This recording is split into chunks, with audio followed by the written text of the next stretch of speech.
মানে কি বলবো, এগুলো সমাজে ধ্বংস করে দিচ্ছে, এগুলো ভালো কিছু দিচ্ছে না।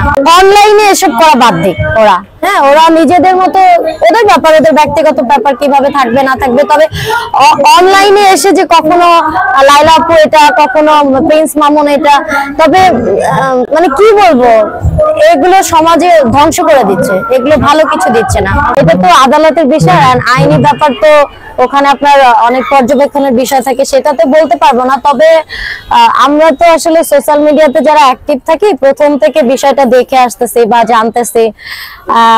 আমার মনে হয় যে এই অসঙ্গতি গুলো না যদি আপনার অফলাইনে হয়, তাও মানে সমাজে যে খারাপ জিনিসটা ছড়ায় কম। আর যখন আপনার অনলাইনে আসে, তখন হয় কি, মানুষ তো একটা দেখে আরেকজন প্রভাবিত হয় না। তো আমাদের নেক্সট জেনারেশনকে আসলে আমরা কি দিচ্ছি, এই প্রশ্নটা যদি আমরা আনি, তাহলে আমরা নিজেরাই কিন্তু নিজেদের উত্তর পেয়ে যাচ্ছি। আমরা যদি ভালো কিছু রেখে যাই, তাহলে তো তারা ভালো কিছু পাবে। এখন আমরাই যদি সমাজটাকে অধঃপতন করে দিয়ে যাই বা খারাপ কিছু দিয়ে যায়, তাহলে তারাও তো ভালো কিছু পাবে না।